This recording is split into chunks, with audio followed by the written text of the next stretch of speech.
What's up, everybody? My name is Miranda Rodriguez from Marketing for the Uninhibited, and I help creatives, makers, and artists take control of their marketing so they can achieve their business goals.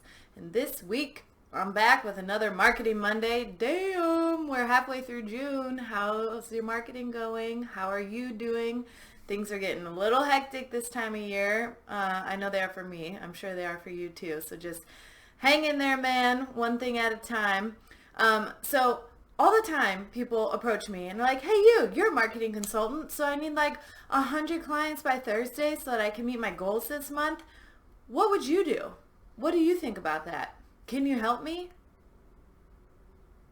No, I can't. Hey guys, listen, I hate to be the one to break it to you, but there is no magic wand in marketing that's going to overnight fix your business woes, okay? Marketing is a long-term game. It is a living, breathing, active part of your business that you have to pay attention to and actually be a part of. Like, you have to take action with marketing or it's not going to work, and it's not a one-time thing. You don't hire a marketing professional one time and then move on with your life unless you're really, really good at following instructions and taking insight and then moving on. And some of you may be like that. Congratulations. But anyway, for the rest of us, there's no magic wand in marketing, and that's why this week on Marketing Monday we're talking about consistency in marketing. How to be consistent. So let's say you're trying out a new hairstylist, okay? Stay with me here as we go through this example. So I have naturally curly hair, so I'm super, super picky about the hairstylist that I choose. And once I find a good one, I usually marry that person. The only reason I broke up with my last hairstylist was because I left the state. And she and I were together for like 4 years. So let's say you find a new hairstylist, you get your hair cut, you're feeling like a dream. I mean, you're feeling great when you leave the salon. You're like, yeah, I like this haircut. I like this hairstylist. This is great. And then the next day, even better, your hair still looks good. You wash it, you style it yourself. You know, that's always the tricky part. You're like, man, but it just doesn't look the same as when she did it yesterday. But in this case, the cut was so great that even you styling it makes your hair look great. So you go back 6 weeks later thinking like, I'll just get a little trim. She was amazing last time. No big deal. And then wham, hack job. She goes all Edward Scissorhands in your hair and you're like, WTF? What's going on? I thought we were friends. What's this hack job? Would you go back to that hairstylist again? No, you wouldn't, because they were inconsistent. You went once, you left feeling like a rock star, feeling yourself for the whole 6 weeks. This is amazing. You go back the second time thinking you guys know each other, she gets you, there's some trust building there, you're ready to commit to a longer relationship, and then she messes it up. And it's not even comparable, right, to the haircut you had the first time. So you break up with that hairstylist because her haircuts are inconsistent.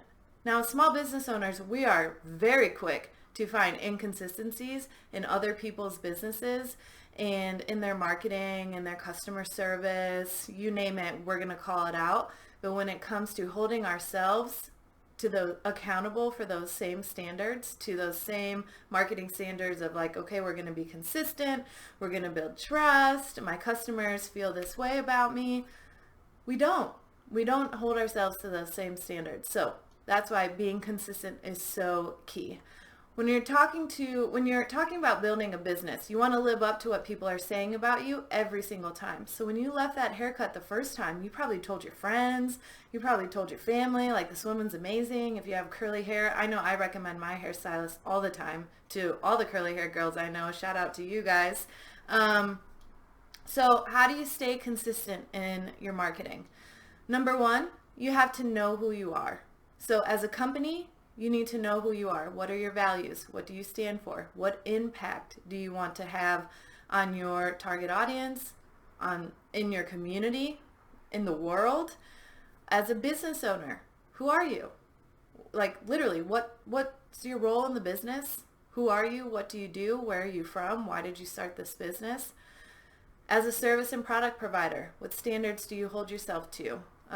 What do you provide? And then when someone asks you what you do, what do you say?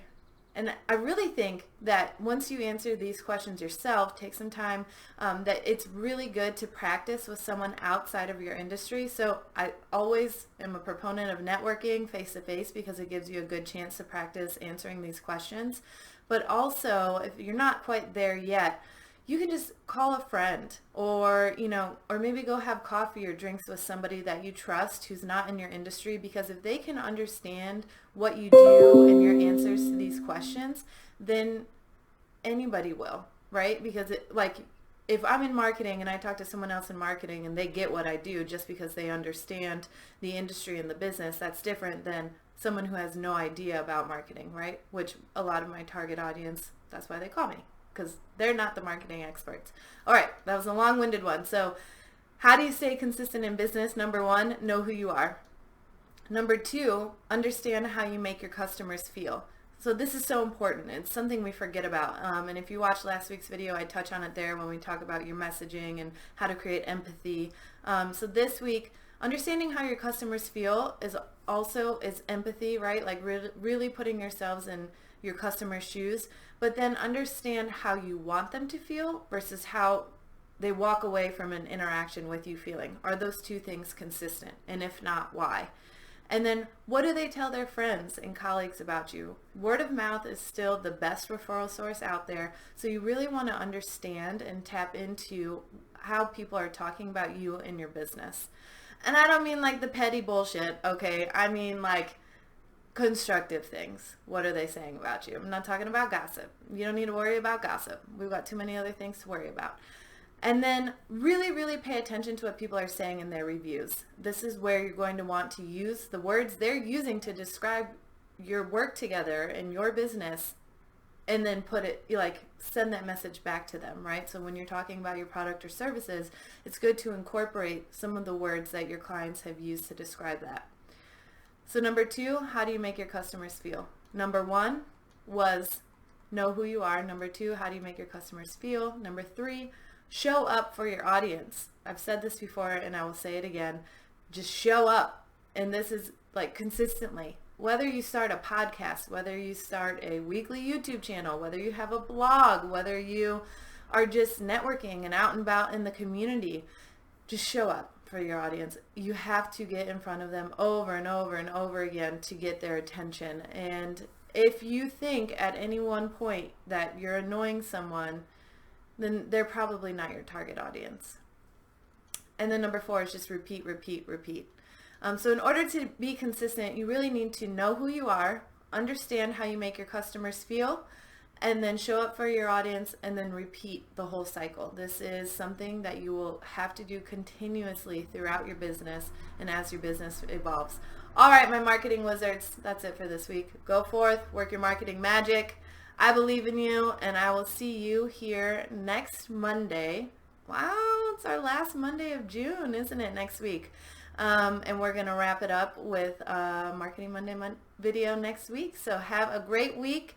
See you soon.